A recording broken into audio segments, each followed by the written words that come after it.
I stood in the kitchen, staring at the envelope in my trembling hands, my name printed in bold. E. Weston, primary applicant. A $300,000 loan I never signed for. Ryan's voice echoed in my mind, smooth as silk, promising everything was fine. But it wasn't fine. Something was rotting beneath the surface of this house, and I was the only one who could smell it. I stayed quiet. Not because I was weak. I was waiting.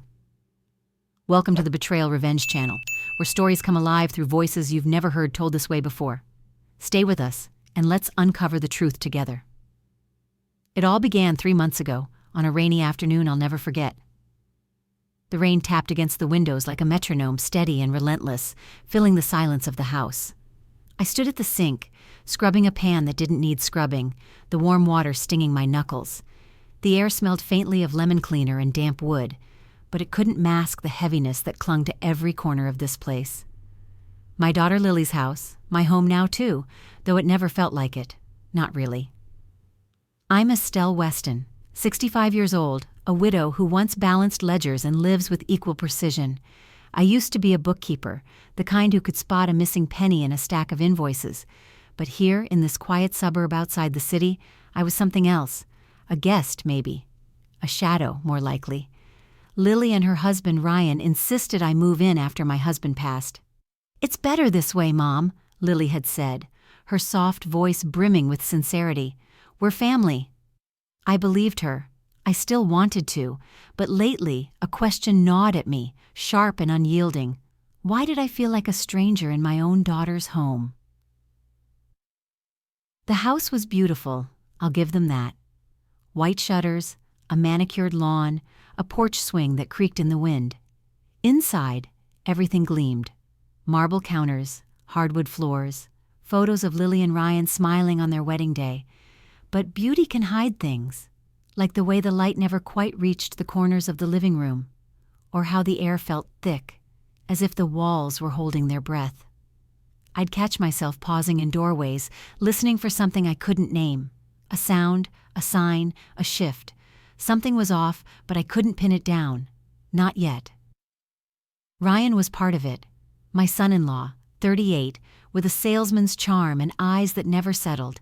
He was polite, too polite, the kind of polite that feels like a mask. "Estelle, your family," he'd say, flashing a smile that didn't reach his face. But his actions told a different story. The way he'd lower his voice when he took calls in the study, the door clicking shut behind him, the way he'd change the subject when I asked about his new project, some fintech startup he claimed was about to take off. I'd spent decades reading numbers and people. Ryan's numbers didn't add up, and neither did he. Lily, my sweet Lily, didn't see it. At 34, she was still the girl who believed the best in everyone, especially her husband. She'd laugh off my questions, her voice light as a breeze. "Mom, Ryan's got it all under control. You worry too much." Maybe she was right. Maybe I was just an old woman, reading too much into silences, seeing shadows where there were none. But doubt is a stubborn thing. It digs in, takes root, and grows in the quiet. That afternoon, the house was still, except for the rain and the faint hum of the refrigerator. Lily was at her part-time job at the library, and Ryan was somewhere. His car wasn't in the driveway, but his absence didn't lighten the air. I dried my hands on a dish towel, the fabric rough against my skin, and wandered into the living room.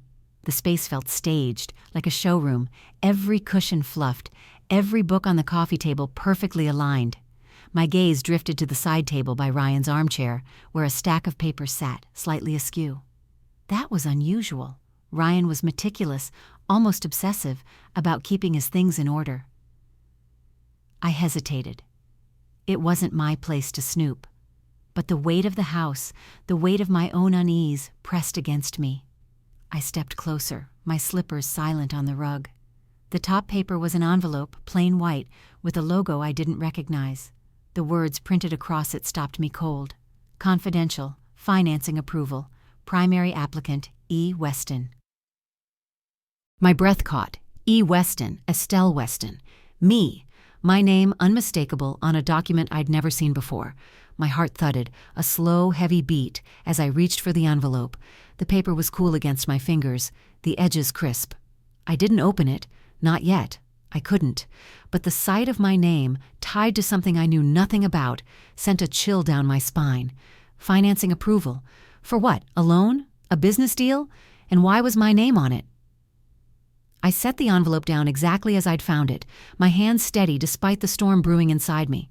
Ryan's voice flashed through my mind, smooth and reassuring from a conversation a week ago. Estelle, don't worry about the paperwork. It's just startup stuff, nothing you need to bother with.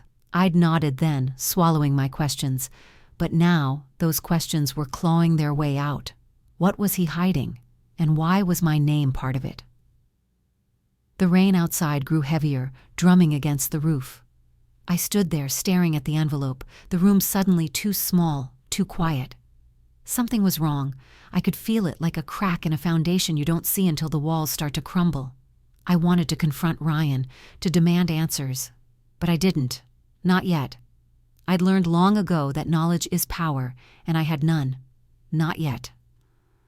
I turned away from the table, my reflection catching in the window pane, gray hair pulled back, eyes sharp despite the lines around them. I looked like a woman who'd seen too much and said too little, but that was about to change. I'd keep my silence for now, watch, listen, wait, because whatever Ryan was planning, whatever game he was playing, he didn't know who he was playing against. The front door creaked open and Ryan's voice called out, cheerful as ever. "Estelle, you home?" I smoothed my expression, tucked my questions away, and stepped back into the kitchen. The envelope burned in my mind, a secret I wasn't supposed to find, but I had, and that was just the beginning. The envelope sat on Ryan's desk like a ticking bomb. My name scrawled across it in bold, accusing letters, E. Weston, primary applicant. I hadn't signed anything, hadn't agreed to anything, yet there it was, a $300,000 loan tied to me. Ryan's promises, his slick assurances, crumbled in my mind. I could still hear his voice, light and casual. "It's just business, Estelle. Nothing to worry about." But I was worried now, and I wasn't the only one keeping secrets anymore. I stayed silent, not out of fear, but because I needed answers. It was the week after I found that envelope, and the house felt heavier, like the air itself was pressing down on me. The kitchen smelled of coffee and burnt toast, a faint haze lingering from Lily's rushed breakfast before she darted off to the library. I stood at the counter, wiping down the same spot over and over, the rag damp in my hand. Outside, the suburb was quiet, the kind of quiet that amplifies every small sound. The hum of a neighbor's lawnmower, the drip of water from the gutter, the creak of the floorboards under my feet. But inside, the silence was different.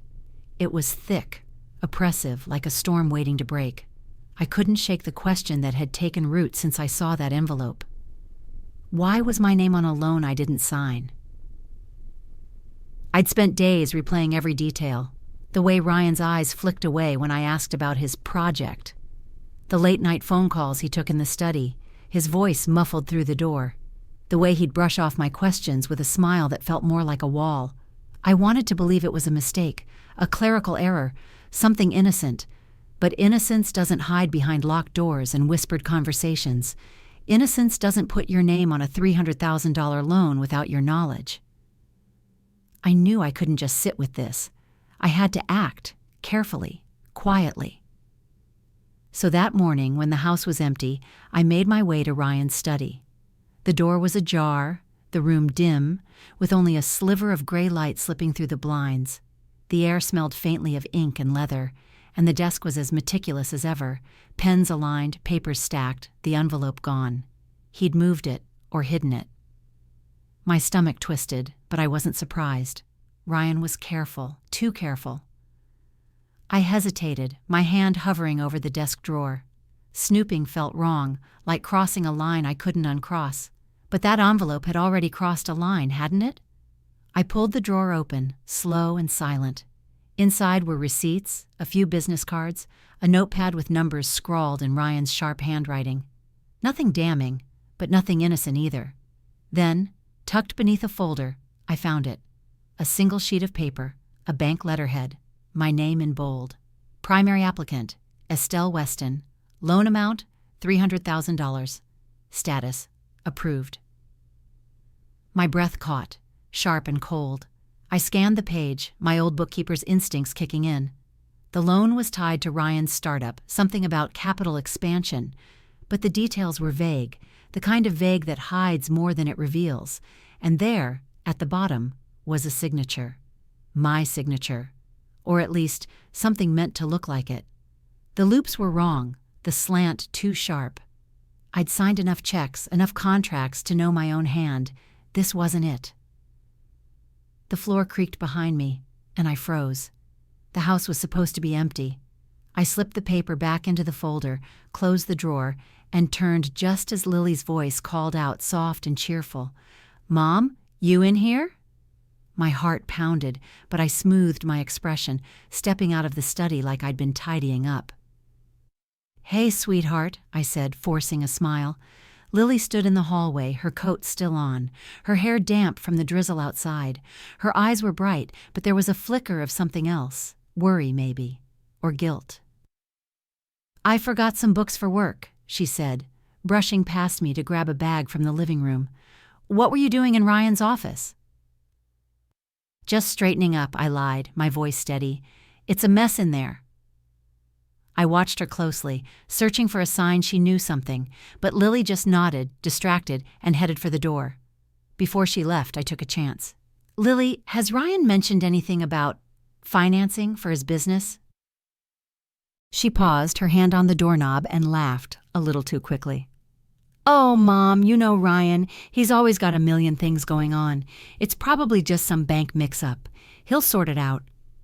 Her words were light, but her eyes didn't meet mine. She was gone before I could press further, the door clicking shut behind her. A mix-up, that's what she called it. But mix-ups don't forge signatures. Mix-ups don't hide envelopes marked confidential. I stood in the empty house, the weight of her dismissal settling over me. Lily, my daughter, the one person I'd always trusted to see me, was brushing me off, or worse, she was protecting him. The thought stung, sharp and raw, but I pushed it down. I couldn't afford to feel right now. I needed to think. That evening, Ryan came home late. His tie loosened, his face flushed from the cold.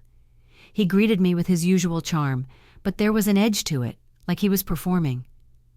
"Estelle, you didn't have to wait up," he said, dropping his briefcase by the door. The air around him smelled faintly of cologne and something sharper. Stress, maybe, or fear. "I wasn't," I said, keeping my tone neutral. "Just finishing some tea." I sat at the kitchen table, my hands wrapped around a mug that had gone cold. "Ryan, can I ask you something?" His smile faltered just for a second. "Sure thing." He leaned against the counter, casual, but his fingers tapped a restless rhythm against the marble. "I saw some paperwork with my name on it," I said, watching his face. "A loan approval. My name was listed as the primary applicant. Do you know anything about that?" For a moment, the room was silent, the only sound the faint drip of the faucet. Then Ryan laughed, a low, easy sound that didn't match the tightness in his jaw. "Oh, that? It's nothing, Estelle. Just a formality for the startup. You've got an excellent credit history. Banks love that. No risk to you, I promise. I've got it all under control." His words were smooth, polished, the kind of smooth that slips right past you if you're not paying attention. But I was paying attention. I'd spent years reading between the lines of balance sheets and excuses. "A formality?" I pressed, my voice calm but firm. "My name's on a $300,000 loan, Ryan. That's not a formality. That's a liability." He waved a hand, dismissive. "You're overthinking it. It's just paperwork. I didn't want to bother you with the details. You've got enough on your plate. Trust me. It's all fine." He flashed that smile again, but it was brittle now, like thin ice. Trust him. That's what he wanted. That's what they both wanted. Lily with her laughter, Ryan with his promises. But trust is a currency, and I was running out. I nodded, letting the moment pass, but my mind was racing. Ryan's answers were too vague, too practiced. And that signature, someone had forged it. If not Ryan, then who? Later that night, I lay in bed, the house creaking around me. Sleep wouldn't come. The envelope, the signature, Ryan's lies, they spun in my head like a storm. I thought of my years as a bookkeeper, catching errors no one else saw, tracing discrepancies to their source. I wasn't helpless, I wasn't naive, and I wasn't going to let this go. Then, just past midnight, I heard it. The soft click of the study door, the murmur of Ryan's voice through the walls. I slipped out of bed, my bare feet cold against the floor, and crept to the hallway. His words were low, urgent, meant for someone else. "She saw the letter," he said, his voice tight. "No, she doesn't know anything yet." "Yeah, I covered it. Look, we're good. She's signed. Well, you know, it's done. Just push the shares to Dennis, and we're set." Dennis, Ryan's brother, the one who always seemed to linger on the edges of their lives, a shadow with a smirk and a reputation for trouble.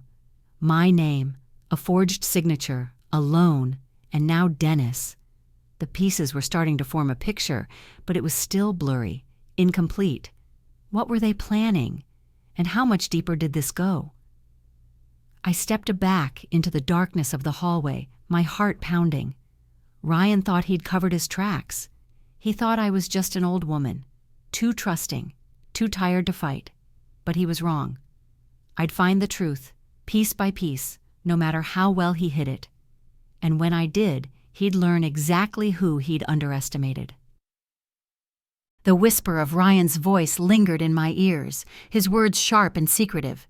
"She signed, well, you know, it's done." My name on a $300,000 loan I never agreed to, a forged signature tying me to his schemes. And now, Dennis, his lazy, scheming brother, was part of it. I stood in the dark hallway, the weight of their betrayal sinking into my bones. I'd been a fool to think this house was a home, but I wasn't broken, not yet. I was awake, and I was watching. It was the morning after I overheard Ryan's call, and the house felt like a trap waiting to snap shut. The kitchen was bathed in pale morning light, the kind that makes everything look soft but reveals every flaw. I stood at the stove, stirring oatmeal I had no appetite for, the spoon scraping against the pot with a dull rhythm.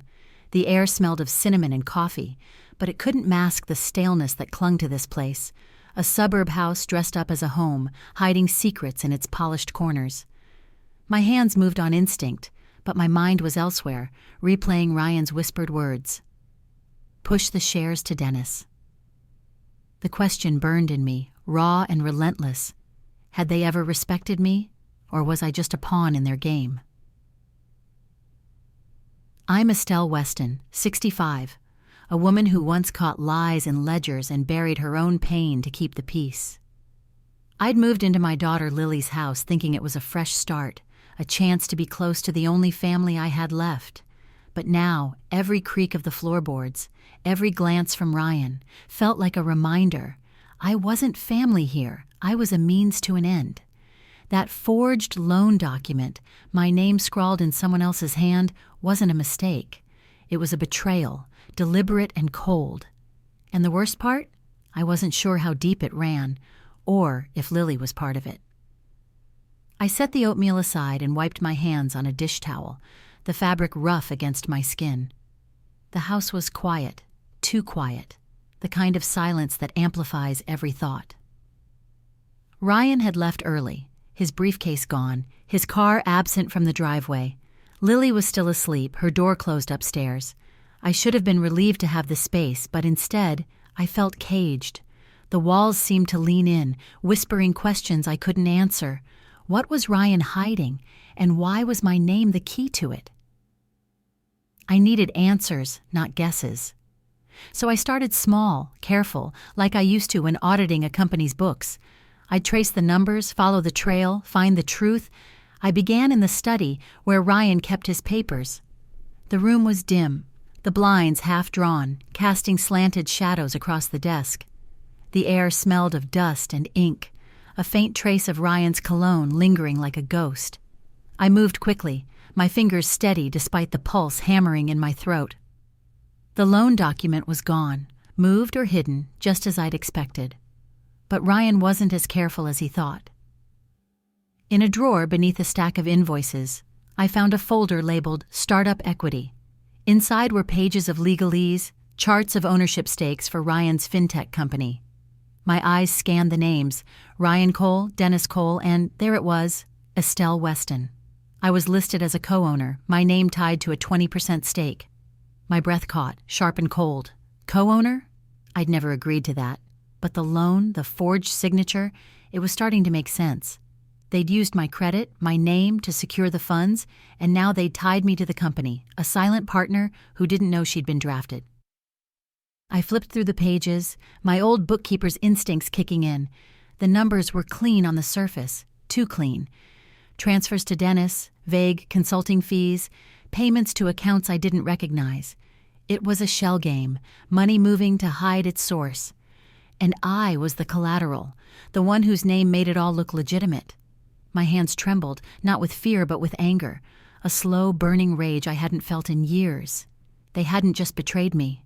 They'd used me, like a tool left in a drawer until it was needed. I closed the folder, slipped it back exactly as I'd found it, and stepped out of the study. My reflection caught in the hallway mirror, gray hair pulled back, eyes sharp and unyielding. I didn't look like a victim. I looked like a woman who'd survived worse than this and come out stronger. But the anger wasn't enough. I needed proof, something solid to hold against them. So I started keeping a record, a small notebook tucked in my purse where I jotted down every detail. Dates, documents, Ryan's late-night calls, the names on those papers. It wasn't much, but it was a start. That afternoon, Lily came downstairs, her hair mussed, her face soft with sleep. She smiled at me, the same smile she'd had as a child, and for a moment, I wanted to believe she was still mine, still the girl who'd trusted me above all else. "Morning, Mom," she said, pouring coffee. "You're up early." "Couldn't sleep," I said, keeping my voice light. I watched her, searching for a crack in her warmth. Did she know? Was she protecting Ryan, or was she as blind as I'd been? I took a chance, testing the waters.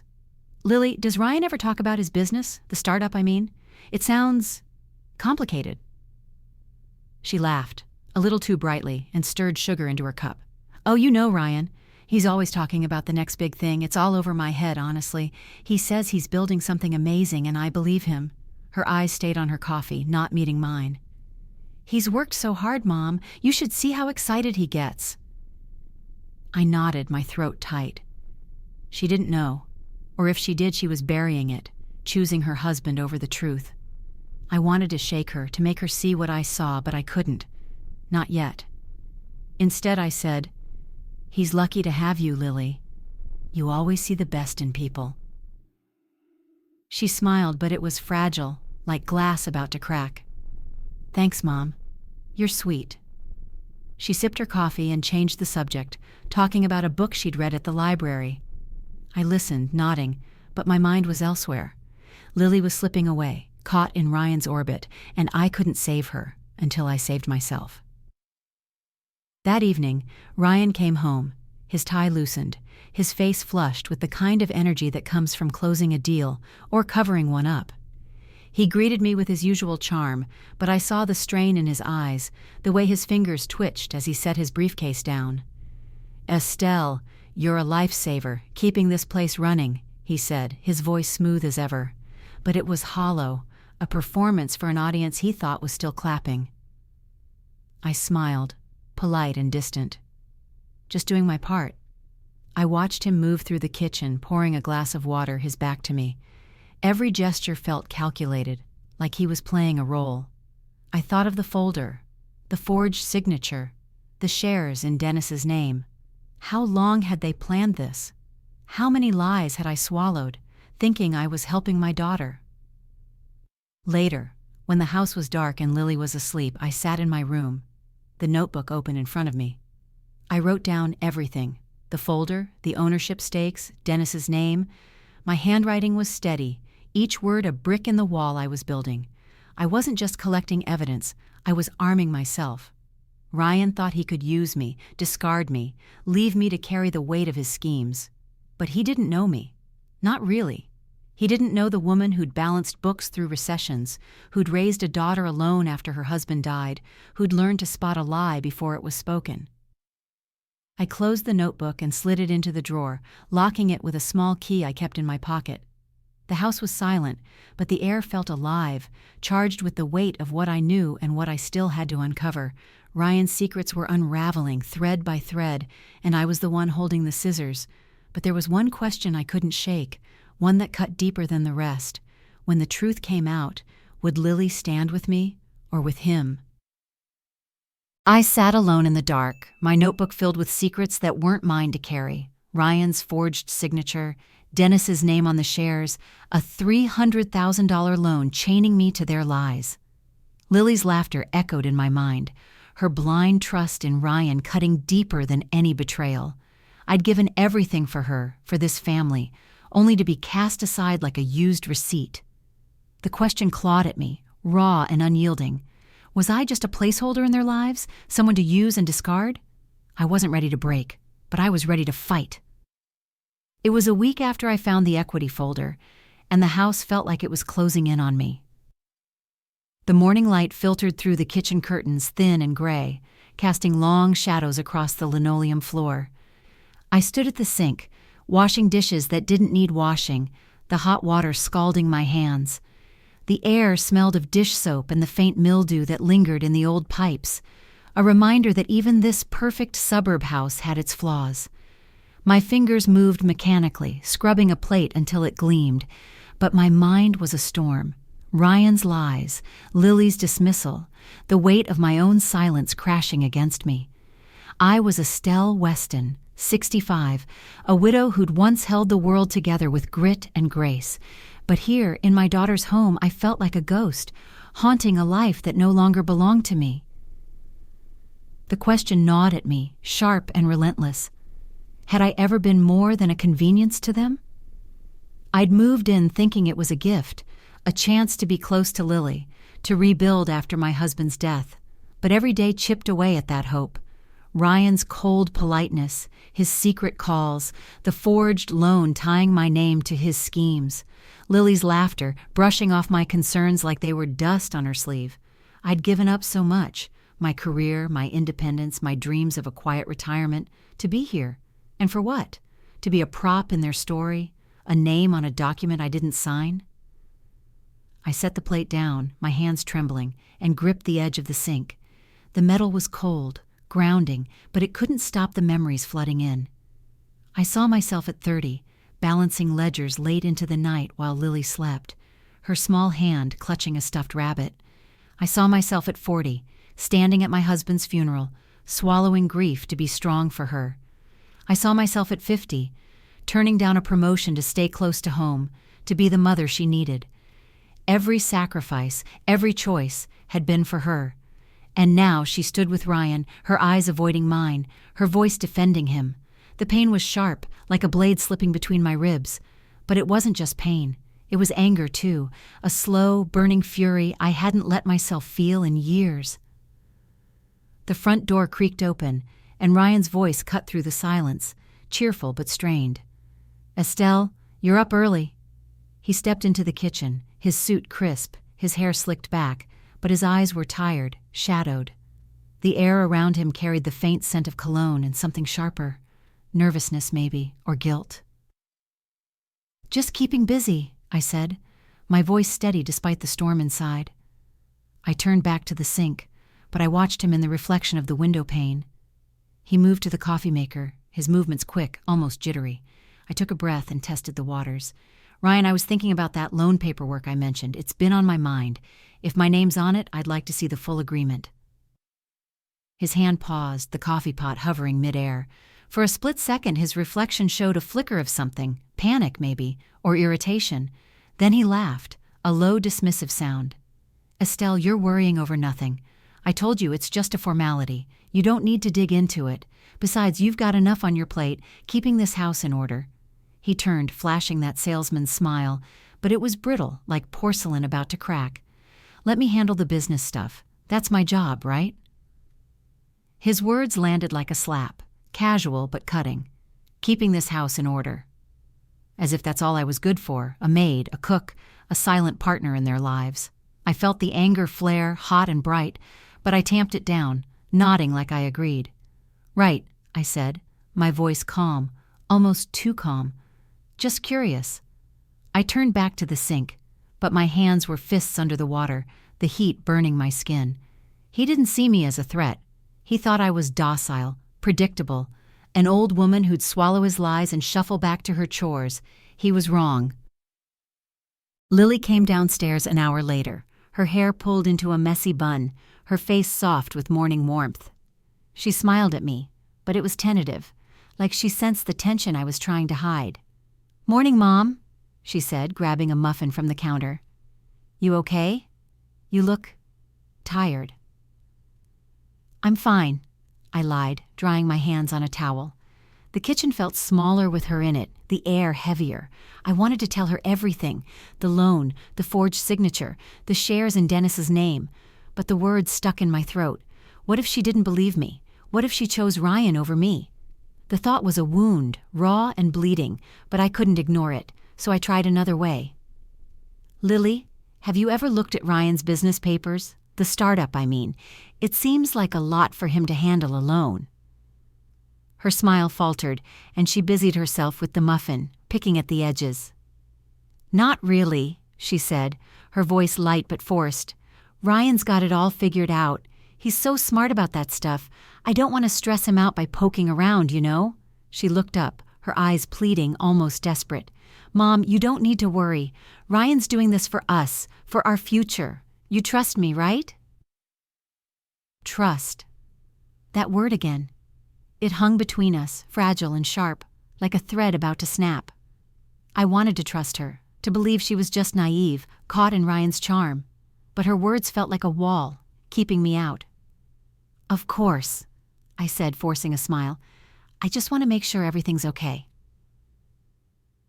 "It is," she said quickly, too quickly. Then, as if to prove it, she turned to me, her voice suddenly sharp. "Mom, why are you so suspicious? Ryan's working so hard and you keep asking questions like you don't believe in him. It's not fair. You're acting like he's doing something wrong." The accusation hit me like a gust of cold wind, stealing my breath. I stared at her, my daughter, the girl I'd raised, and saw a stranger. Her eyes were wide, defensive, her hands clenched around the muffin. She wasn't just protecting Ryan. She was blaming me. "Lily," I said, my voice low, "I'm not trying to cause trouble. I just want to understand what's going on." "Then stop making it harder for him," she snapped, her voice rising. "You're always so critical.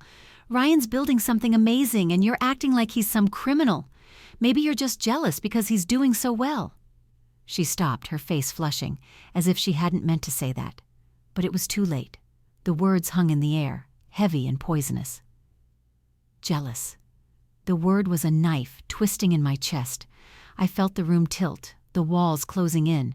All those years of sacrifice, working late, skipping vacations, pouring every penny into her future, and this was what she thought of me, a bitter, envious old woman, picking at her husband's success. I wanted to scream, to shake her, to make her see the truth, but I didn't. I couldn't. Not yet. "I'm not jealous," I said, my voice steady despite the ache inside. "I just want what's best for you." I turned away back to the sink because I couldn't look at her, not when her words were still cutting me open. I stood in the kitchen, Lily's words echoing like a slap. "You're just jealous." My own daughter siding with the man who'd forged my name on a $300,000 loan. Ryan's lies, Dennis's shadow, the equity folder tying me to their schemes. It was all closing in. But I wasn't sinking anymore. I was done being their pawn. The question burned, sharp and clear. Could I turn their game against them? I wasn't sure yet, but I was about to find out. It was a crisp morning, 2 days after Lily's accusation, and I was ready to fight back. The air outside was sharp, carrying the bite of early fall, and the suburb streets were quiet except for the rustle of leaves skittering across the pavement. I stood on the porch, my coat buttoned tight, my purse heavy with the notebook I had been filling with secrets. Ryan's forged signature, the equity stakes, Dennis's name. The house behind me loomed, its white shutters and manicured lawn a facade for the rot within. I'm Estelle Weston, 65, a woman who'd spent decades catching lies in numbers and burying her own pain to keep the peace. But peace was over. I was done waiting for answers to fall into my lap. Today, I'd find them myself. The question pulsed in me, steady and urgent. Could I turn this betrayal into a weapon? Ryan thought he'd outsmarted me, using my name, my credit, to build his empire. Lily thought I was just a suspicious old woman, picking at her husband's success. They were wrong. I wasn't helpless. I was a bookkeeper who'd once unraveled a company's fraud with nothing but a ledger and a hunch. I could do it again. But I needed proof, something undeniable, something that would crack their lies wide open. I walked to the bus stop, my steps brisk, the cold air stinging my cheeks. The town was small, its bank just a mile away, a brick building with tinted windows that reflected the gray sky. I'd been there before years ago to open a savings account after my husband died. Now I was here for something else. I adjusted my scarf, smoothed my expression, and stepped inside. The lobby smelled of polished wood and stale coffee, the fluorescent lights casting a sterile glow. A young teller, barely out of her 20s, smiled at me from behind the counter. "Good morning, ma'am. How can I help you?" "I'd like to check on my savings account," I said, my voice calm, practiced. "And I think there might be some paperwork tied to my name that I wasn't aware of. Could you pull everything under Estelle Weston?" I kept my tone light, almost apologetic, like I was just a confused retiree, but my eyes were sharp, watching her every move. She nodded, her fingers clicking on the keyboard. "Let me take a look." I stood there, my heart steady but my mind racing. This was a gamble. If Ryan had covered his tracks, there might be nothing to find. But if he'd slipped up, if he'd been arrogant enough to leave a trail, I'd have him. The teller frowned, her brow creasing as she scrolled. There's your savings account, all in order, but there's something else here, a loan agreement, approved last month. It's under your name as the primary applicant." She turned the monitor slightly, showing a scanned document, my name, in bold, the $300,000 loan, and there at the bottom, the signature that wasn't mine. My breath caught, but I kept my face neutral. "That's strange," I said, leaning closer. "I don't recall signing anything like that. Could you print me a copy? And do you have the signature sample it was verified against?" I kept my voice soft, but there was steel beneath it. The teller hesitated, glancing at her supervisor, then nodded. "Of course, ma'am. Let me get that for you." She stepped away, and I stood there, the hum of the bank fading into a dull roar in my ears. This was it, the proof I'd been searching for. My hands tightened around my purse, the notebook inside a silent promise. I wasn't just collecting evidence anymore, I was building a case. When the teller returned, she handed me a folder. "Here's the loan agreement and the signature sample from the bank's records. It's standard procedure to verify against what we have on file." I opened the folder, my eyes scanning the pages. The loan document was the same one I'd glimpsed in Ryan's study, but the signature sample was new. I held it up, comparing it to the forged one. The differences were stark: the slant, the loops, the pressure of the pen. My signature was precise, deliberate, honed from years of signing checks and contracts. This one was sloppy, rushed, a clumsy imitation. "Thank you," I said, my voice steady despite the fire in my chest. "This is very helpful." I tucked the folder into my purse, my movements slow, deliberate. The teller smiled, oblivious to the bomb she'd just handed me. I left the bank, the cold air hitting me like a slap, but I welcomed it. It sharpened my thoughts, cleared the fog of doubt. This wasn't a mistake. This was fraud, financial fraud, identity theft, a crime that could unravel Ryan's entire scheme. As I walked back to the bus stop, my mind churned. The forged signature was proof, but it was only the beginning. Ryan had used my name to secure the loan, tied me to his company as a co-owner, and funneled shares to Dennis. But why? What was the end game? And how much did Lily know? The thought of her stung, but I pushed it aside. I couldn't afford to feel right now. I needed to act. That evening, I sat in my room, the house quiet except for the distant murmur of the TV in the living room. Lily was home, curled up on the couch with Ryan, their laughter drifting through the walls. It was a sound that used to warm me, but now it felt like a blade, twisting deeper with every giggle. I opened my notebook, adding the bank visit to my records, the loan agreement, the forged signature, the signature sample. Each word was a step closer to the truth, a brick in the wall I was building. But proof wasn't enough. I needed a plan, someone who could turn this evidence into power. That's when I thought of Grace, my old friend from my bookkeeping days. Grace was a lawyer, sharp as a tack, with a reputation for taking down companies that thought they were untouchable. We hadn't spoken in years, not since I'd left the firm to care for Lily full-time, but I remembered her voice, steady and fierce. "Estelle, never let anyone play you for a fool. You're smarter than they'll ever know."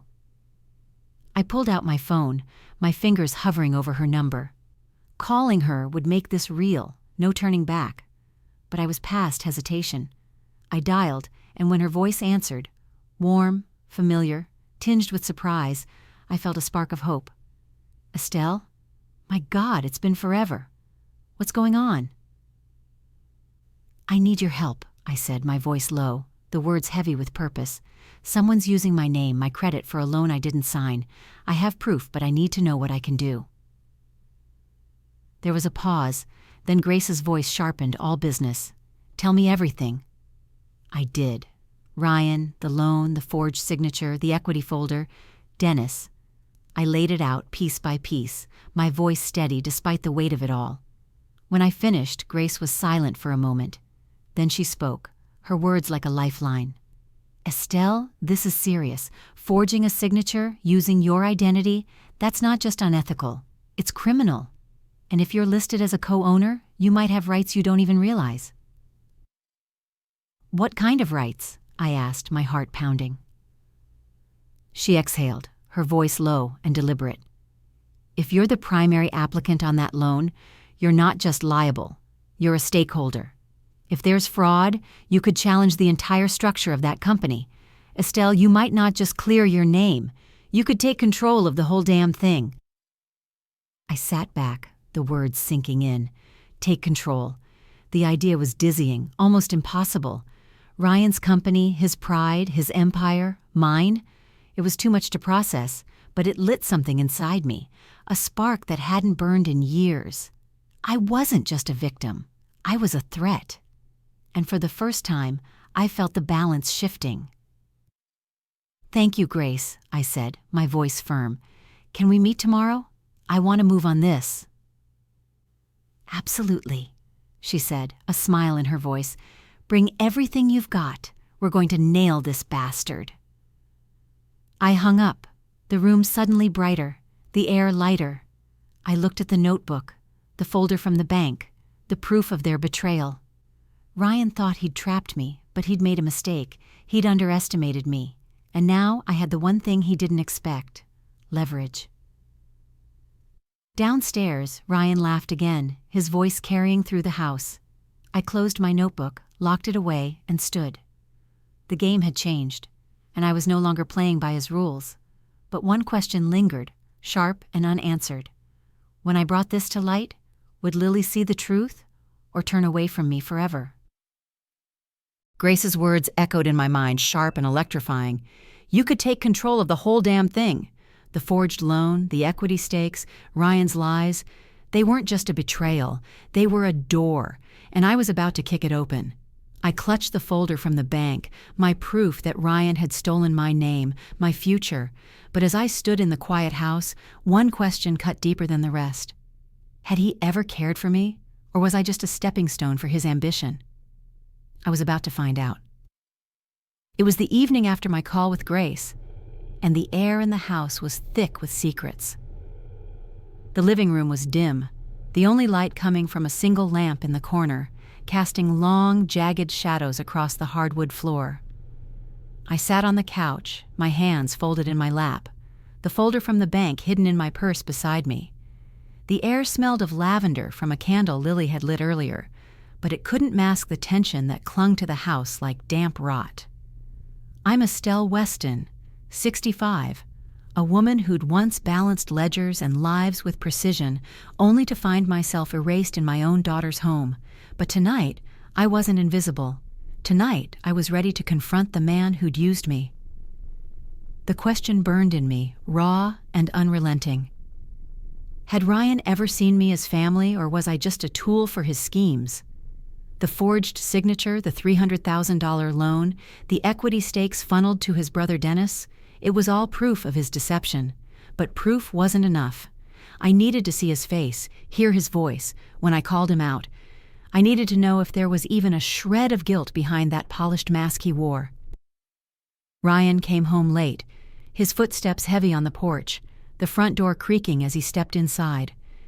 The air shifted, carrying the faint scent of his cologne and the crispness of the autumn night.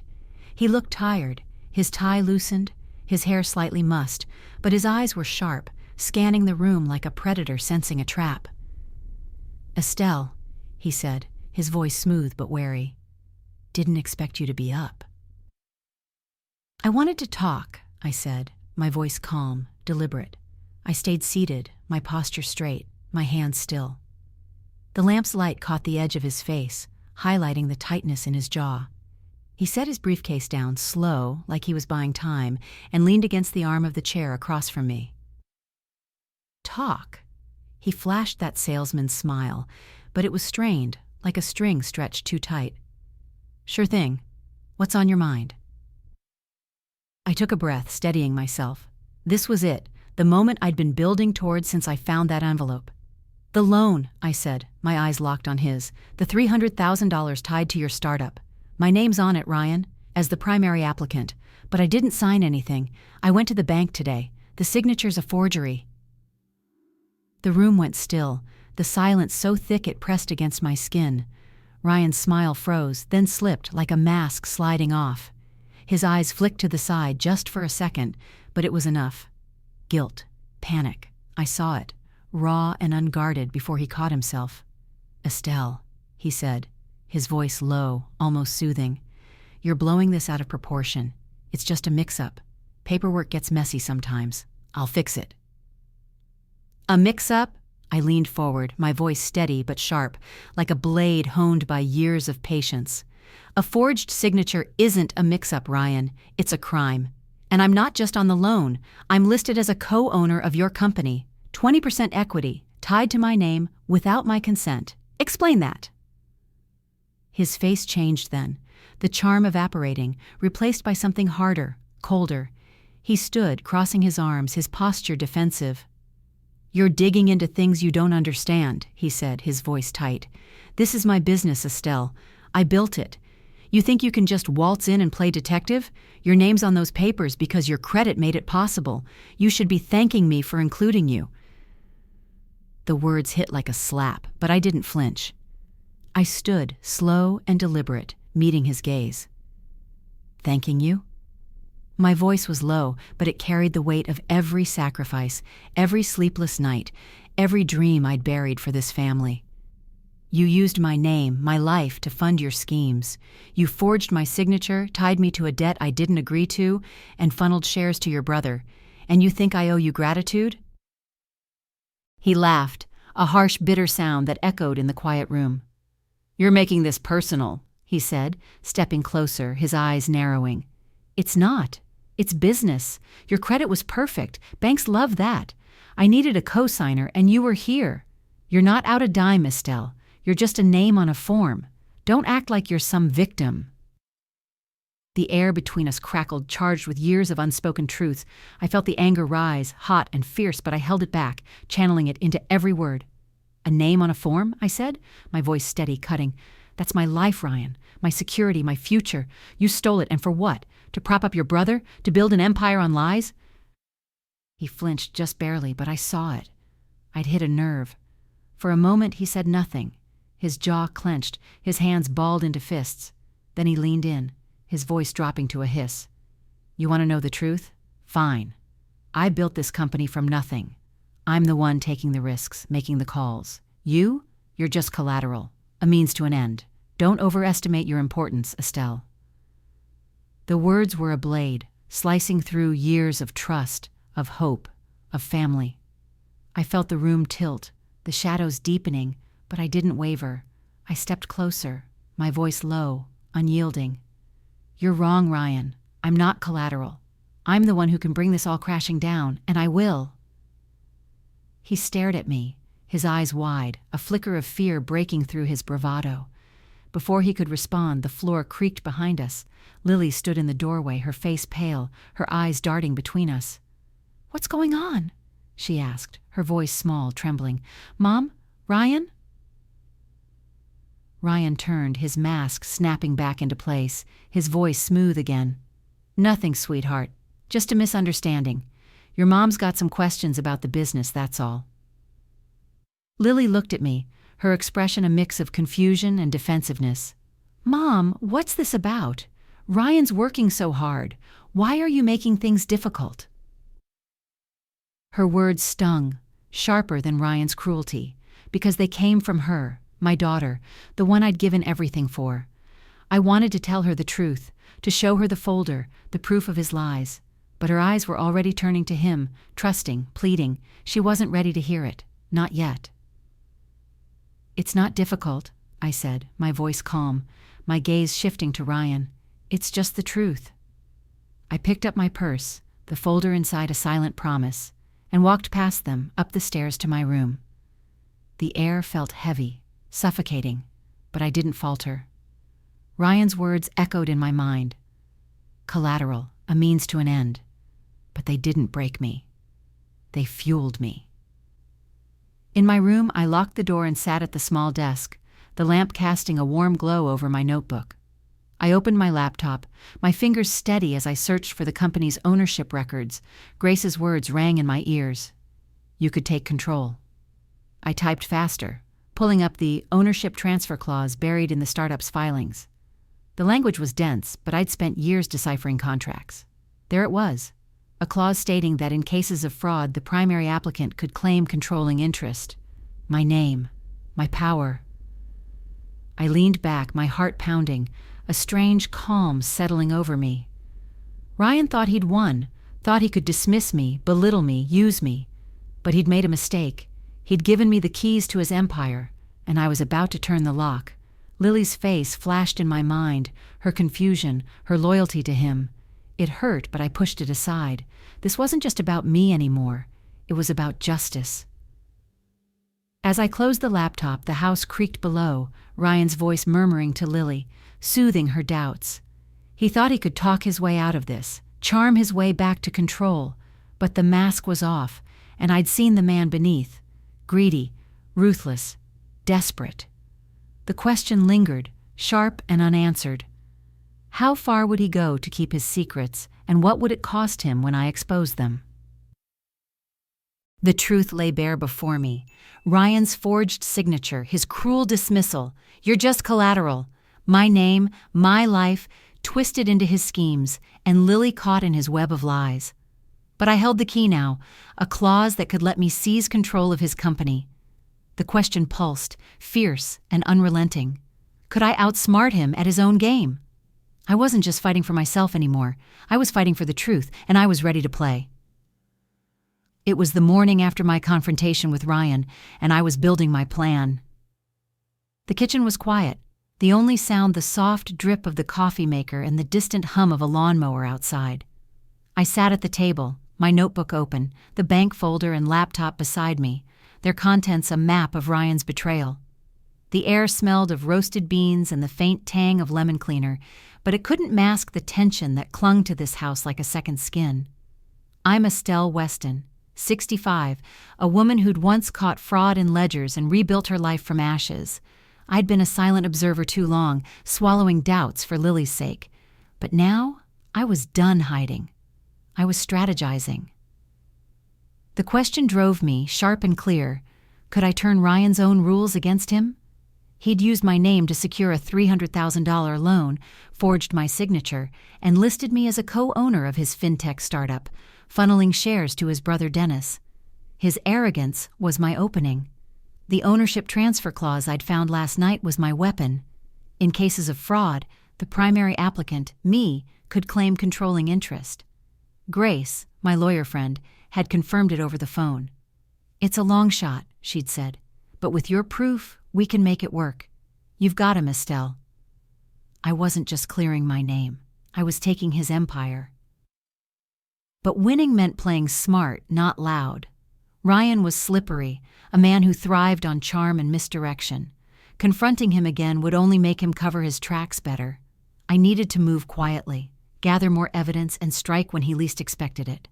My notebook was my battle plan, every page filled with details: the forged signature, the equity folder, Dennis's involvement, Ryan's late-night calls. I added a new entry: Grace's advice: file a fraud claim with the bank and prepare a legal challenge to the company's ownership structure.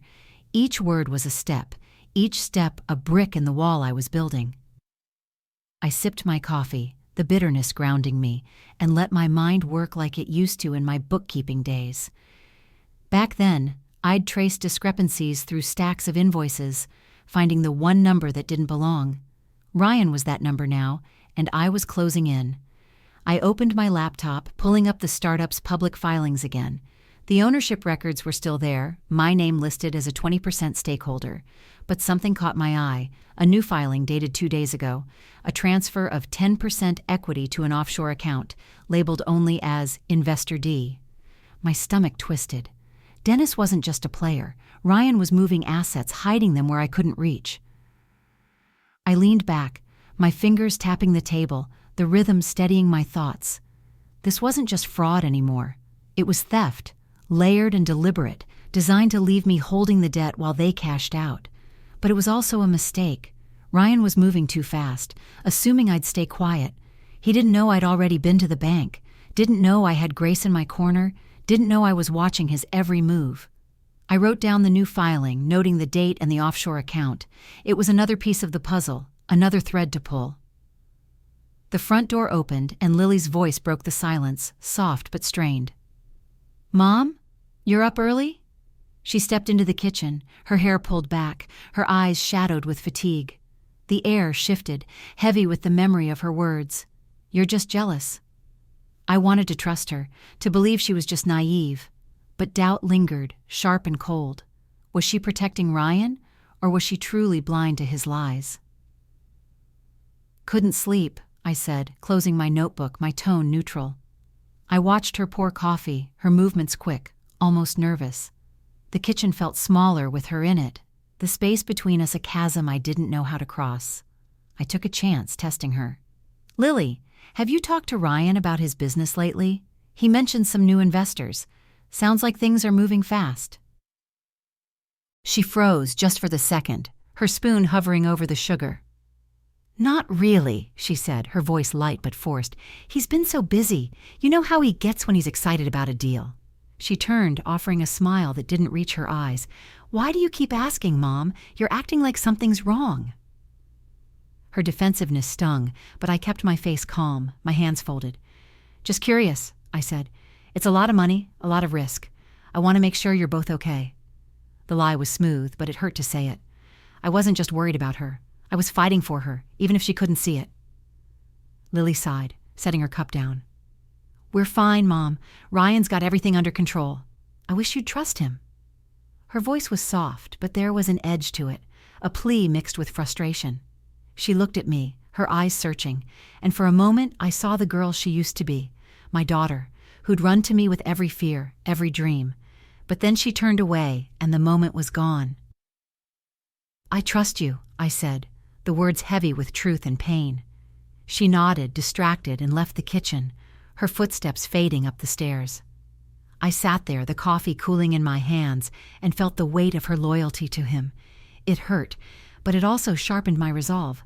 Lily might not see the truth yet, but I'd make her see it. I'd make them all see it. That afternoon I met Grace at a small cafe downtown, its windows fogged with steam, the air thick with the scent of espresso and fresh bread. She sat across from me, her dark hair pulled back, her eyes sharp behind her glasses. I handed her the folder, everything I'd gathered, the bank documents, the forged signature, the equity filings, the new offshore transfer. She flipped through them, her expression unreadable, but I saw the spark in her eyes, the same fire she'd had when we'd worked together years ago. "This is gold, Estelle," she said, her voice low, excited. "The forged signature alone is enough to file a fraud claim, but the equity transfers, That's intent. He's not just using your name, he's laundering assets, hiding them offshore. And with you as a listed co-owner, you've got standing to challenge the whole structure. What's our next step? I asked, my heart steady, my mind clear. I wasn't just reacting anymore. I was planning, moving pieces on a board Ryan didn't even know I was playing. Grace leaned forward, her voice firm. First, we file a fraud complaint with the bank. That freezes the loan and triggers an investigation. Second, we draft a legal claim against the company, citing the fraud and invoking the ownership transfer clause. If we can prove he acted in bad faith, and we can, you could take controlling interest. But we need more: emails, communications, anything that ties Ryan and Dennis to the offshore account. I nodded, my mind already working. Ryan's careless with his laptop. He leaves it open sometimes. I can check his emails, maybe find something. It was a risk, but I was past caution. Every step was a calculated move. Every move a chance to turn his lies against him. Grace smiled, a rare, fierce grin. You're a force, Estelle. He's got no idea what's coming. She gathered the papers, promising to start the legal work. As I left the cafe, the cold air hit me, but it felt invigorating, like a call to battle. I wasn't just fighting for my name. I was fighting for my daughter, for the life I'd built, for the woman I'd always been. That evening, back at the house, Ryan was home, his voice carrying from the living room as he talked on the phone, his tone low, urgent. I paused in the hallway, my purse still on my shoulder, and listened. "Yeah, it's handled," he said, his voice tight. "She's asking questions, but she's got nothing. Just keep the account locked. We're almost clear." My blood ran cold, but my resolve hardened. He was talking about me, about the offshore account, about his plan to escape. He thought I was powerless, a nuisance to be brushed aside. But I wasn't. I slipped upstairs, my steps silent, and locked my door. The notebook, the folder, Grace's number. They were my arsenal. Ryan's empire was built on my name, and I was about to claim it. The question lingered, sharp and unanswered. What would Ryan do when he realized I was closing in, and how would I protect Lily when the truth tore her world apart? Ryan's voice haunted me, his whispered phone call a confession of guilt. She's got nothing. He thought I was powerless, a pawn in his game of fraud and greed. But I had proof. The forged loan, the offshore transfers, the ownership clause that could hand me his empire. With Grace's help, I was building a case to take it all. The question burned, fierce and unyielding. Could I stay one step ahead of him? I wasn't just fighting for justice now. I was rewriting the rules. It was the afternoon after I overheard Ryan's call, and I was ready to strike. The house was still, the only sound the faint tick of the grandfather clock in the hallway, its rhythm steady against the chaos in my mind. I sat in my room, the door locked, my notebook open on the desk, its pages a blueprint of Ryan's downfall. The air smelled of old wood and the faint lavender from a sachet in the drawer, but it couldn't soothe the fire in my chest. I'm Estelle Weston, 65, a woman who'd once unraveled lies and ledgers and rebuilt her life from nothing. Ryan had used my name, my credit to fund his schemes, but I was turning his betrayal into my victory. Tonight, I'd get the final piece I needed, his emails. The question drove me, sharp and urgent. Could I outmaneuver Ryan before he realized I was a threat? He'd forged my signature on a $300,000 loan, listed me as a co-owner of his fintech startup, and funneled shares to his brother Dennis through an offshore account. Grace, my lawyer friend, was drafting a fraud claim and a challenge to the company's ownership, but we needed more, proof of intent, something that tied Ryan and Dennis directly to the fraud. His laptop was my target, left open too often in his arrogance. I'd seen it on the kitchen table, its screen glowing, a window into his secrets. I moved quietly, my slippers silent on the hardwood floor, and slipped downstairs. The kitchen was empty, the table bare except for a single mug, its coffee long cold. Ryan was out, meeting with investors, and Lily was at the library, her absence a small mercy. I didn't want her here, not when I was crossing this line. The study door was ajar, the room dim, the air heavy with the scent of ink and leather. His laptop sat on the desk, closed but unlocked. I'd watched him type his password once, his fingers careless, assuming I wasn't paying attention. I was always paying attention. I opened the laptop, the screen flickering to life, and typed the password, Prosperity 2023. The irony wasn't lost on me. The desktop loaded, cluttered with folders labeled Startup, Finances, Correspondence. My heart pounded, but my hands were steady, trained by years of precision. I opened his email, scrolling through threads with subject lines like equity transfer and offshore confirmation. There it was, a chain with Dennis, dated 3 days ago. I clicked, my eyes scanning the words, each one a nail in Ryan's coffin. Estelle's name is locked in, Ryan wrote. Loans approved, shares are set. Move the 10% to the Cayman's account ASAP. She's asking questions, but she's clueless. We're clear. Dennis's reply was short, smug. Done. Account's secure. Let's cash out before she figures it out. My breath caught, a mix of rage and triumph. This was it. Proof of intent, proof they'd planned to use me and discard me. I forwarded the email to Grace, my fingers flying, then deleted the sent message from Ryan's outbox. I wasn't just gathering evidence now. I was covering my tracks, playing his game better than he ever could. I dug deeper, finding a draft contract for a new investor, Investor D, with terms that matched the offshore transfer.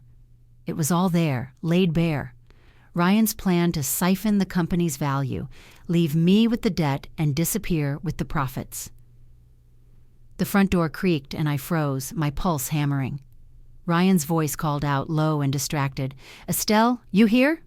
I closed the email, shut the laptop, and slid it back exactly as I'd found it. My heart raced, but my movements were calm, deliberate. I stepped out of the study, smoothing my sweater, my face a mask of innocence. In the kitchen, I called, grabbing the cold mug as if I'd been cleaning. Ryan appeared in the doorway, his coat still on, his eyes narrowing as they flicked to the study.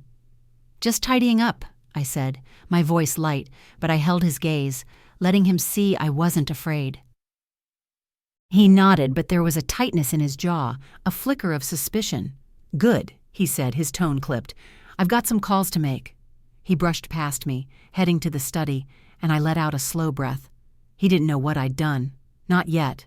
But I was running out of time. He was nervous, and nervous men make mistakes, or they get dangerous. I went upstairs, locking my door, and called Grace. I got the emails, I said, my voice low. Ryan and Dennis, planning the offshore transfer, admitting they used my name. It's all there. Grace's voice was electric. Estelle, this is dynamite. We've got enough to file the fraud claim and the ownership challenge. I'm drafting the papers now. We'll hit the bank and the company at the same time, freeze the loan, demand an audit, and invoke the transfer clause. If this goes right, you'll have controlling interest by the end of the week. What about Ryan? I asked, my mind racing. He's suspicious. I can feel it.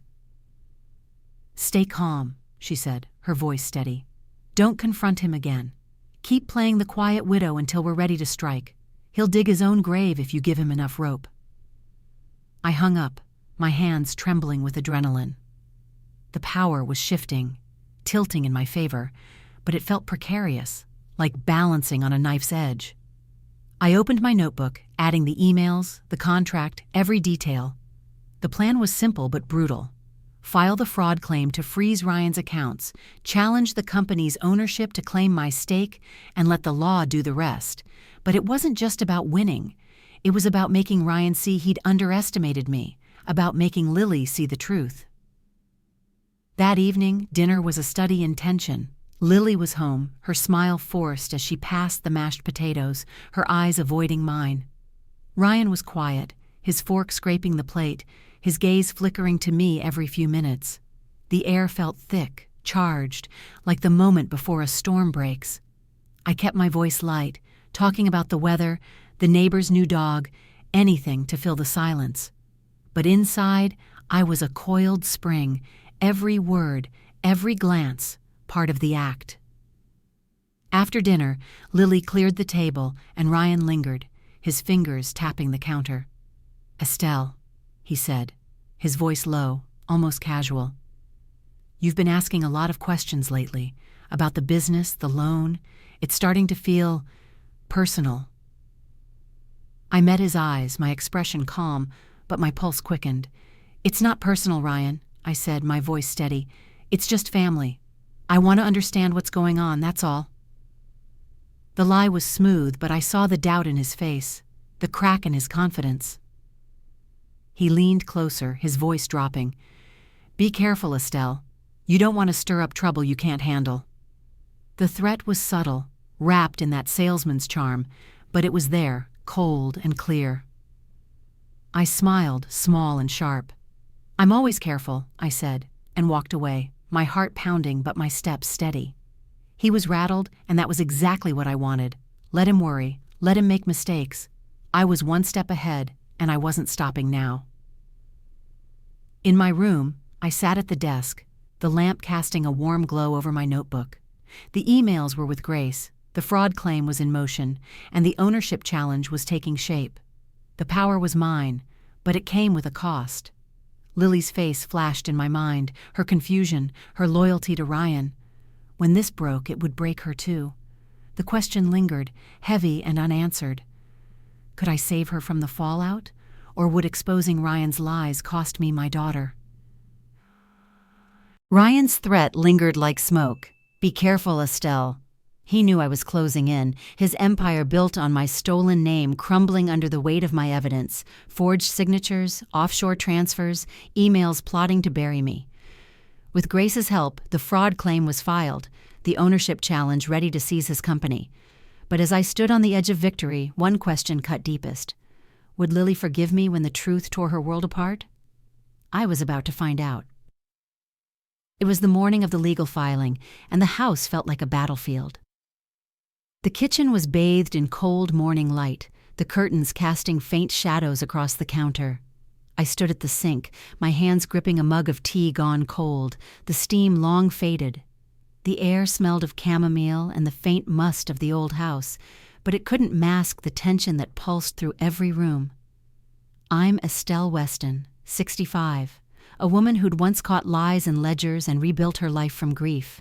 I'd been a silent guest in my daughter's home, but now I was a warrior, armed with proof, Ryan's forged loan, his emails with Dennis, the ownership clause that could hand me his startup. Today, Grace would file the fraud claim and ownership challenge, freezing Ryan's accounts and demanding control. But victory felt fragile, shadowed by the cost it might bring. The question weighed on me, heavy and sharp. Could I save Lily from the wreckage of Ryan's lies?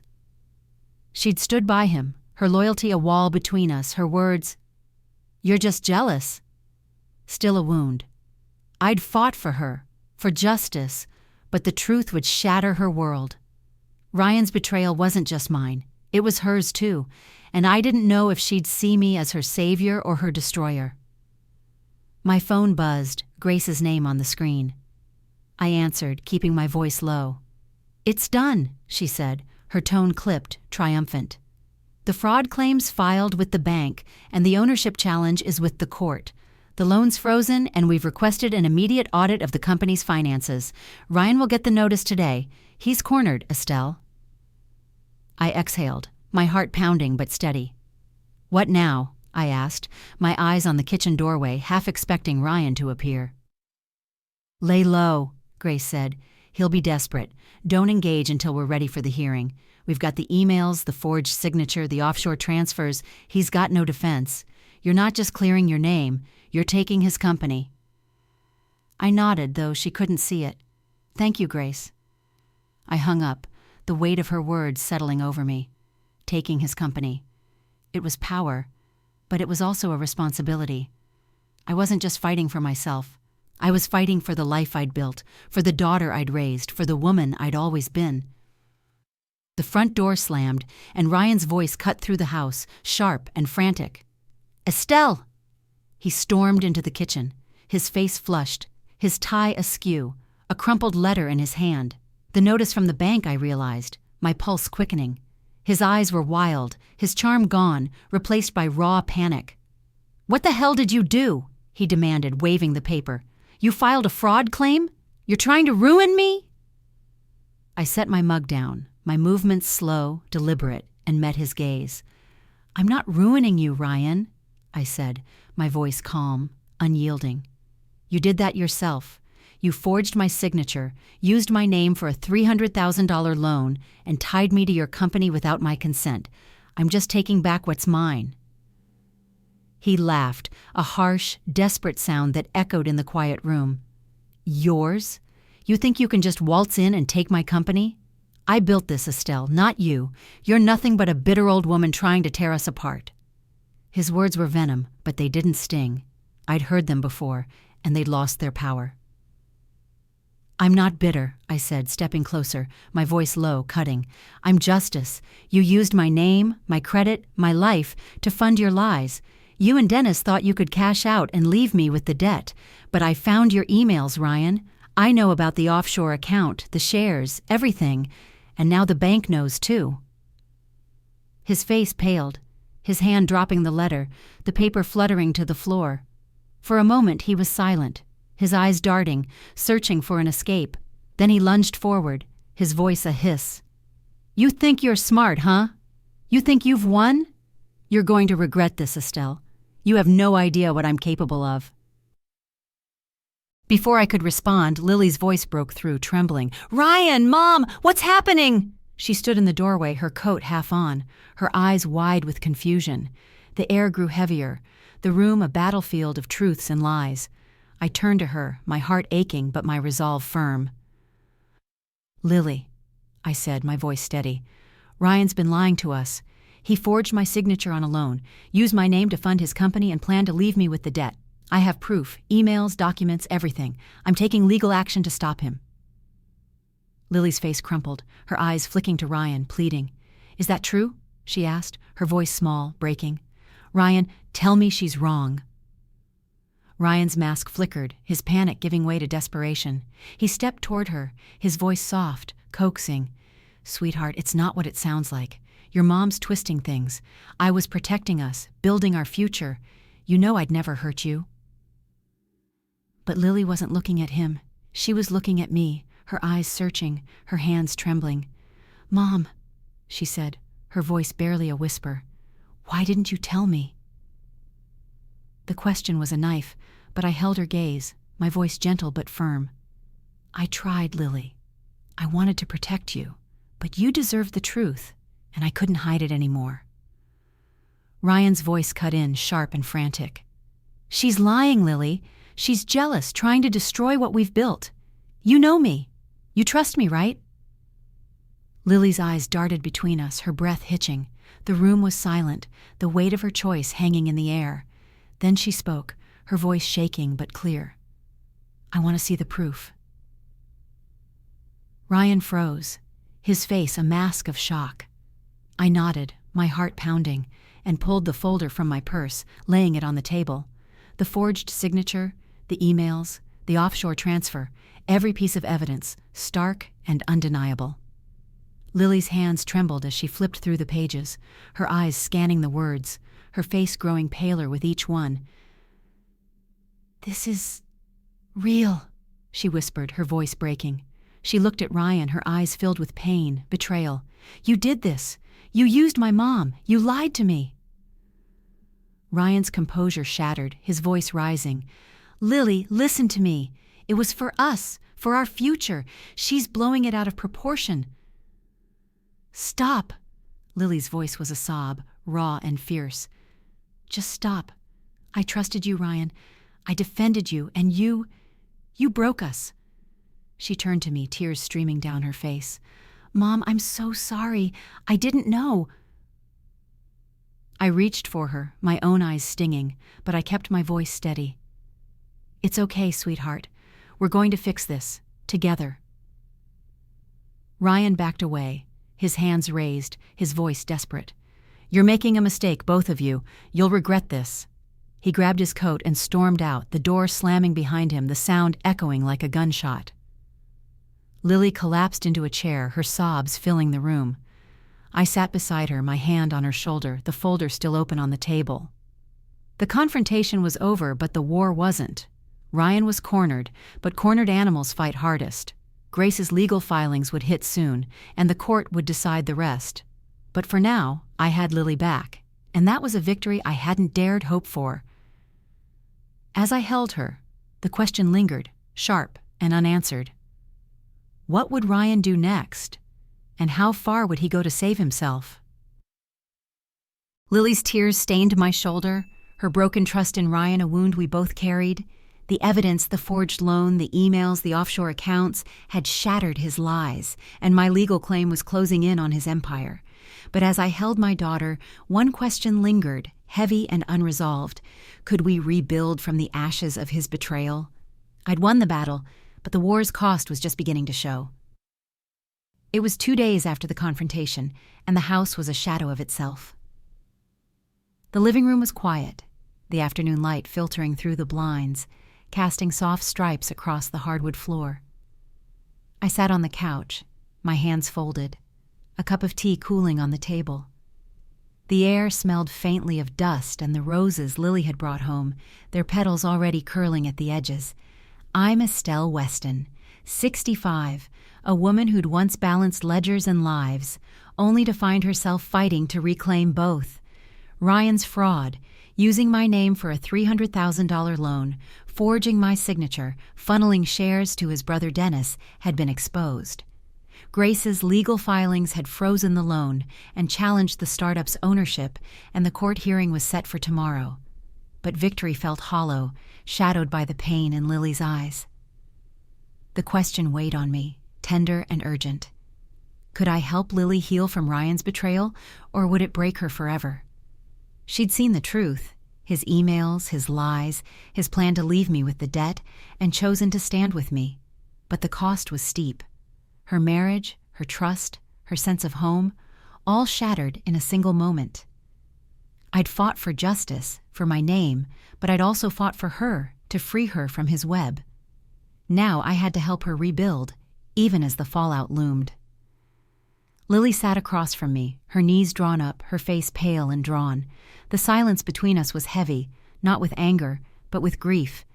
She hadn't spoken much since Ryan stormed out, his threats, "You'll regret this," echoing in the quiet.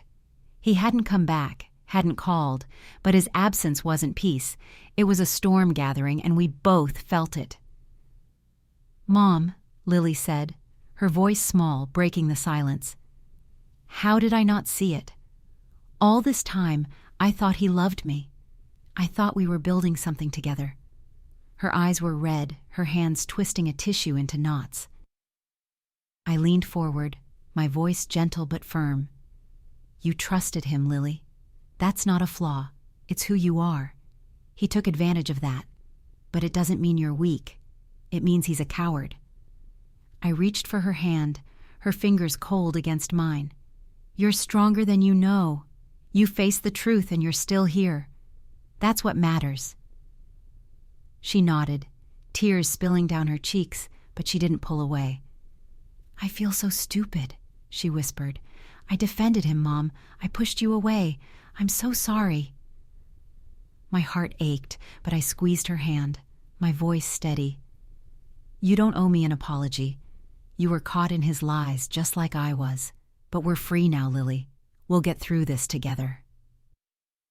The word free hung in the air, bittersweet. Freedom from Ryan's schemes, from the weight of his deception, but at a cost. The house, once a symbol of family, felt like a husk, its walls echoing with what we'd lost. I thought of my years as a bookkeeper, catching errors no one else saw, rebuilding after my husband's death. I'd survived worse than this, and so would Lily. But survival wasn't enough. We needed to heal. My phone buzzed, Grace's name flashing. I answered, stepping into the hallway to keep Lily from hearing. "The court's fast-tracked the hearing," Grace said, her voice brisk. "Tomorrow morning, 9 a.m., the bank's audit confirmed the fraud, and the emails you found tie Ryan and Dennis to the offshore account. The judge is leaning our way. Your claim to controlling interest is solid." "What about Ryan?" I asked, my voice low, my eyes on the living room where Lily sat. "He's gone quiet. That's not like him." Grace's tone hardened. "He's been served, but he's dodging. Dennis, too. They're probably scrambling to cover their tracks, but it's too late. The court's got everything, and the police are looking into the identity theft. Stay sharp, Estelle. He's desperate, and desperate men do stupid things. I hung up, my mind racing but my resolve firm. Ryan's silence wasn't surrender, it was strategy. I returned to the living room, sitting beside Lily, my hand resting on her shoulder. "The hearing's tomorrow," I said, keeping my voice calm. "Grace says we've got a strong case. This will be over soon." Lily nodded, but her eyes were distant, haunted. "What happens to Ryan?" she asked, her voice barely audible. "If you take the company, if he goes to jail, what happens to us?" The question was a wound, but I didn't flinch. "He'll face the consequences," I said, my voice steady. "Not just for what he did to me, but to you, the company. If I take it, it's not about power. It's about protecting what's ours, making sure no one else gets hurt. As for us, we'll rebuild, Lily. We always do." She leaned into me, her head on my shoulder, and for the first time in months, I felt her trust, fragile but real. The moment was broken by a knock at the door, sharp and insistent. My heart jumped, but I stood, motioning for Lily to stay put. I opened the door, expecting Ryan, but it was a courier, a young man with a clipboard and an envelope. "Estelle Weston?" he asked. I nodded, and he handed me the envelope, marked Urgent, Court Notice. Inside was a counterclaim from Ryan, filed hours ago. My eyes scanned the pages, my old bookkeeper's instincts kicking in. He was accusing me of defamation, claiming I'd fabricated the fraud to seize his company. It was a desperate move, flimsy and poorly argued, but it was also a warning. He wasn't giving up. He was fighting dirty. I closed the door, the envelope heavy in my hands, and returned to Lily. "It's from Ryan," I said, keeping my voice calm. "He's trying to fight back, but it won't work. Grace will handle it." I didn't tell her the details, didn't want to add to her pain, but the counterclaim was a reminder. Ryan wasn't just a liar, he was a threat, and I had to stay vigilant. That night, I lay awake, the house creaking around me, Lily asleep in the next room. The court hearing loomed, a chance to end this, to claim what Ryan had stolen. But the fallout was already here, Lily's grief, the fractured trust, the home that no longer felt like ours. I thought of my husband, his voice steady in my memory. "You're the strongest person I know." I'd need that strength tomorrow, for the courtroom, for Lily, for myself. As I drifted towards sleep, the question lingered, sharp and unanswered. Would the court deliver justice, or would Ryan's desperation spark a new danger we weren't prepared for? The courtroom loomed, my evidence. Forged signatures, damning emails, offshore accounts, poised to dismantle Ryan's empire and reclaim my name. Lily stood with me now, her trust restored, but the scars of his betrayal ran deep. As I prepared for the final verdict, one question lingered, quiet but piercing. What legacy would I leave for Lily, and who would I become after this fight? I'd won my freedom, but the story wasn't over, not yet. It was the morning of the court hearing, and the weight of the truth was about to settle. The courthouse smelled of polished wood and old paper, its high ceilings amplifying the soft murmur of voices and the shuffle of footsteps. I sat on a hard bench outside the courtroom, my hands folded in my lap, the folder of evidence tucked in my purse. The air was cool, tinged with the faint metallic scent of the building's old pipes, but my pulse was steady, my mind clear. I'm Estelle Weston, 65, a woman who'd once caught lies in ledgers and rebuilt her life from loss. Ryan had stolen my name, my security, forging a $300,000 loan to fund his startup and funneling shares to his brother Dennis. But I'd fought back with Grace's help, filing a fraud claim and challenging the company's ownership. Today, the judge would decide, and I was ready. The question anchored me, soft but profound. What would I leave behind for Lily? And who was I now, after all this? I'd reclaimed my power, exposed Ryan's lies, and brought Lily back to my side. But the fight had changed me, sharpened me, stripped away the quiet widow who'd moved into this house thinking it was home. I wasn't just a mother, a bookkeeper, a survivor. I was a force, and whatever happened today, I'd carry that truth forward. Lily sat beside me, her hands clasped, her face pale but resolute. Her eyes, once clouded with doubt, were clear now, though the pain of Ryan's betrayal lingered. She reached for my hand, her fingers trembling but warm. "Mom," she said, her voice low. "Whatever happens today, I'm with you. I'm so sorry I didn't see it sooner." I squeezed her hand, my heart full despite the weight of the moment. "You're here now," I said, my voice gentle but firm. "That's what matters. We'll build something new, Lily, together." Her nod was small, but it was enough. We were a team again, and no verdict could take that away. Grace joined us, her briefcase in hand, her expression calm but fierce. "The judge has everything," she said, sitting beside me. "The forged signature, the emails, the bank's audit, the offshore transfers. Ryan's counterclaim is flimsy. Defamation won't hold up against hard evidence. He and Dennis are here, but they're scrambling. We've got this, Estelle."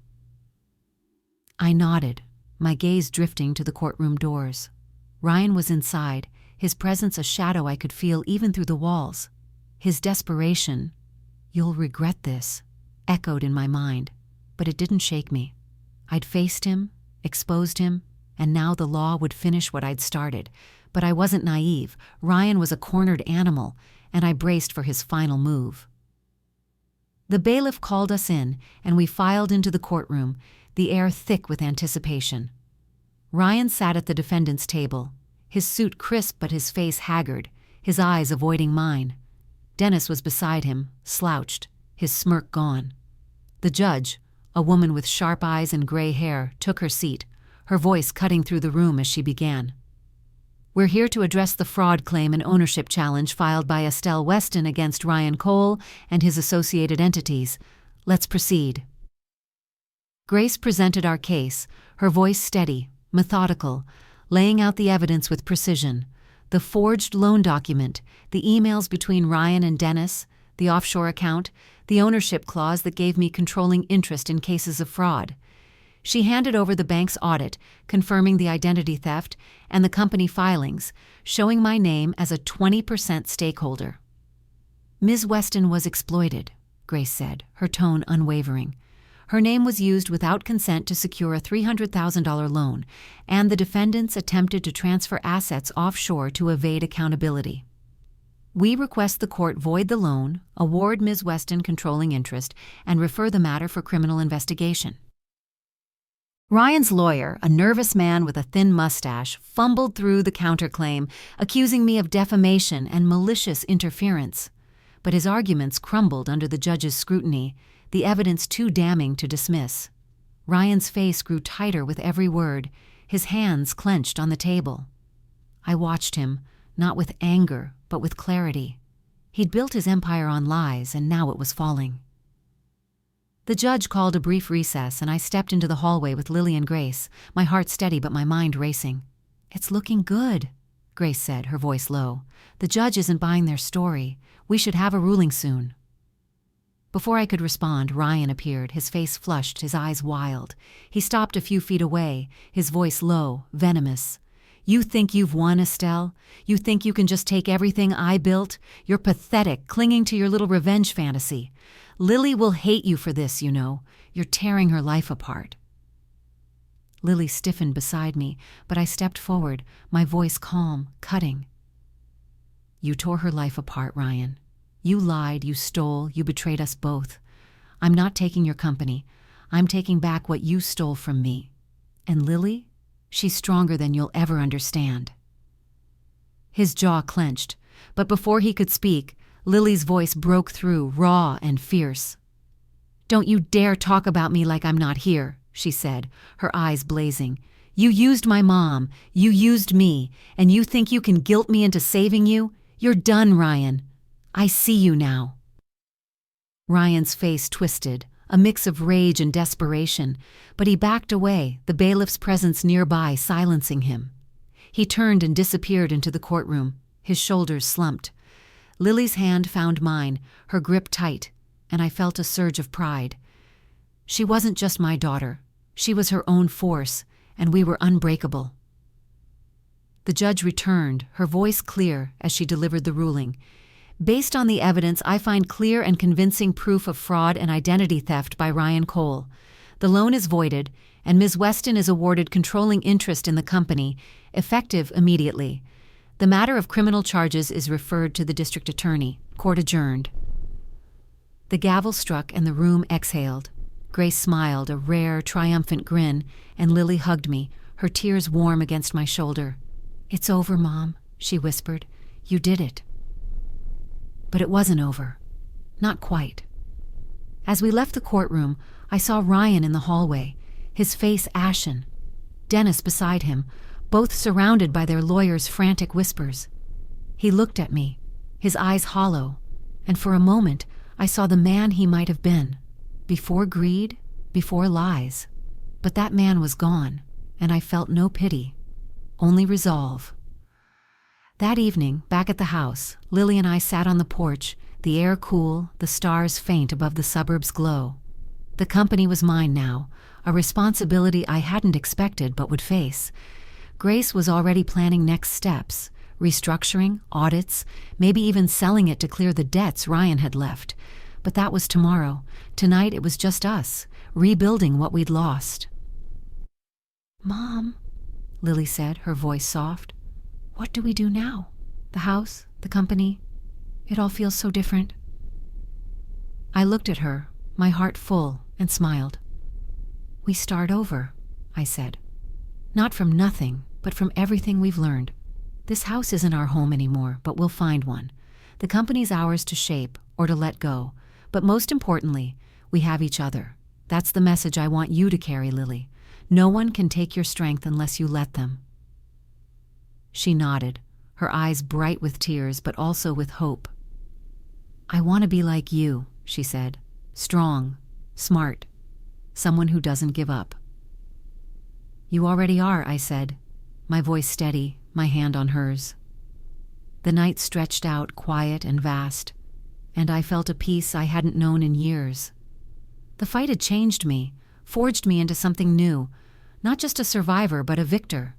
And as I looked at Lily, I knew my legacy wasn't the company or the justice I'd won. It was her, and the strength we'd found together.